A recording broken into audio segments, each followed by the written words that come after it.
Selebritas ikut mempromosikan judi online yang saat ini semakin marak. Hingga Menkominfo Budi Ari menyebut Indonesia darurat judi online.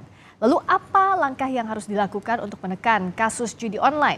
Kita akan bahas bersama Direktur Jenderal Informasi dan Komunikasi Publik Kementerian Kominfo Usman Kansong serta pakar hukum pidana Hipnu Nugroho. Selamat malam Bung Usman juga Prof. Hipnu. Selamat malam, Mbak. Selamat malam, Mbak Cindy. Prof. Dengan Hipnu, Friska di sini. Selamat malam. Saya ke Selamat malam, Pak Bung Dirjen. Usman dulu. Kalau Menkominfo bilang bahwa kondisinya sekarang darurat judi online. Selama ini apa yang jadi kendala di tingkat pencegahan sampai akhirnya ke status darurat judi online?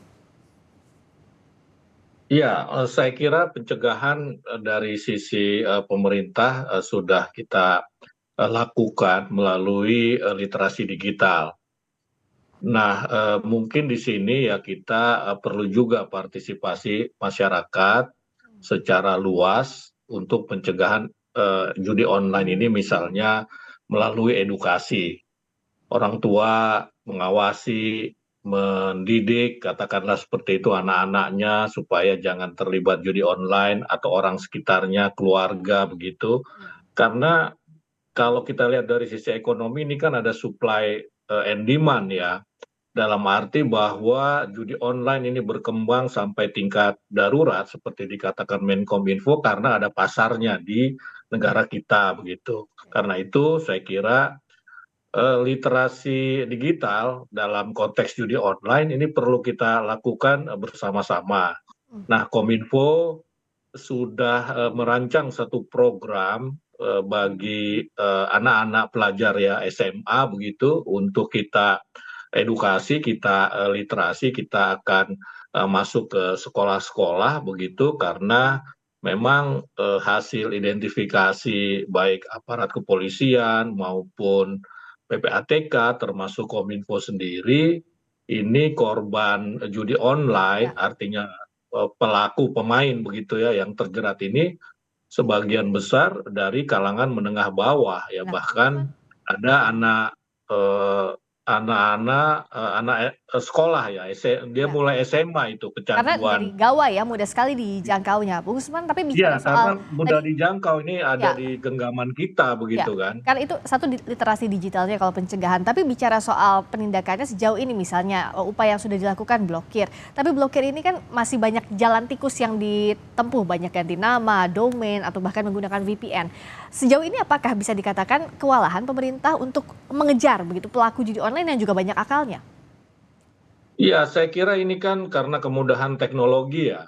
Ya, kemudahan teknologi orang bisa setelah kita blokir muncul dengan domain berbeda begitu, tetapi yang jelas ya jangan pernah lelah untuk memblokir judi online dan kita terus lakukan. Tadi angkanya juga hampir 1 juta yang disebutkan oleh Menkominfo dalam periode tertentu. 860.000 sekian konten judi online yang kita blokir dalam sebulan terakhir. Kita juga sudah memblokir 42.000 ya. Jadi kita walaupun katakanlah ini muncul terus ya kita tidak boleh kalah dengan mereka, kita tidak boleh lelah, tetapi sekali lagi penanganan judi online ini perlu kolaborasi sehingga penanganannya bersifat komprehensif dari hulu ke hilir. Di hulu melalui edukasi, literasi, di tengah adalah dengan memblokir kontennya, ya kemudian di hilir ini saya kira langkah-langkah hukum yang dilakukan oleh Polri atau PPATK misalnya memblokir rekening penampungan judi online itu. Oke. Nah, bicara soal langkah hukumnya, Prof. Hipnu, apakah kita bisa mengejar itu?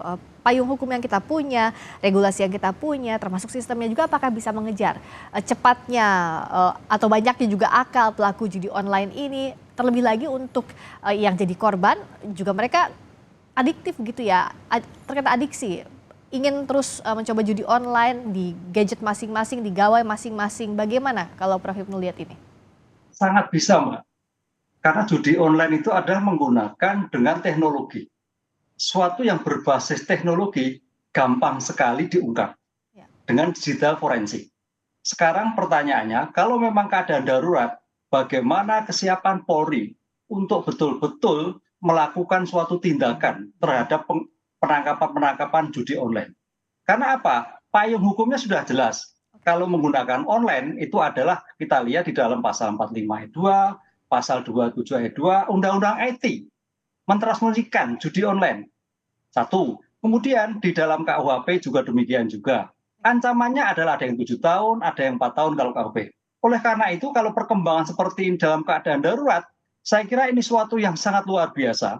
Karena dengan gampangnya judi, apalagi tadi sampaikan dengan endorse-endorse tertentu. Ya, Jadi saya kira ini judi online itu bukan suatu judi aja, tapi suatu perusahaan, Pak, suatu sistem yang sudah dibangun bagaimana ini bagian dari suatu sistem untuk mendapatkan keuntungan yang luar biasa yang tidak hanya secara tradisional, tapi bagaimana suatu konteks perusahaan judi, tanda petik loh ya, dalam rangka untuk mendapatkan keuntungan yang tidak wajar. Dalam mendapatkan keuntungan yang berharapan. Ini kan harap-harap. Judi itu harap-harap, Pak. Gitu, Pak. Ya, nah penelusurannya seperti apa yang dilakukan? Karena kan ini suatu sistem tadi Prof bilang bahwa payung hukumnya ada, tapi menelusurinya seperti apa? Kalau banyak sekali pihak yang dilibatkan, termasuk endorsement menggunakan selebritas begitu. Mereka ada yang tahu, ada yang tidak tahu bisa jadi soal promosi judi online ini. Satu, Pak Dirjen, Pak Usman, sudah ada datanya. Saya kira di sana tinggal menggunakan IT-nya sudah bisa namakan. Kedua, polisi sudah punya cybercrime yang saya kira mampu untuk mendeteksi semua kejahatan yang ada. Ini kalau kita lihat, Mbak, pada waktu Kapolri setahun yang lalu, itu judi yang bukan online, judi ecek-ecek, itu aja gampang sekali, apalagi judi online. Ini saya kira suatu tekad saja bagaimana penegak hukum betul-betul untuk menindak judi ini. Karena dampaknya luar biasa, Mbak. Ini judi ini menjadikan berpikir orang itu lemah. Karena berpikir mengharap untuk mendapatkan sesuatu yang besar. Padahal tidak terjadi.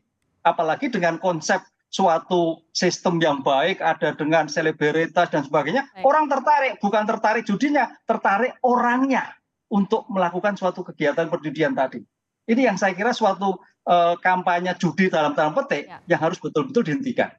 Dan langkahnya tadi sudah dijabarkan juga oleh Bung Usman, ini yang harus dilakukan komprehensif dari hulu ke hilirnya agar judi online bisa diberantas meskipun sulit kondisinya saat ini. Terima kasih Direktur Jenderal Informasi dan Komunikasi Publik Kementerian Kominfo Usman Kansong serta pakar hukum pidana Prof. Hipnu Nugroho. Selamat malam, terima kasih. Selamat malam, terima kasih. Malam, Bro.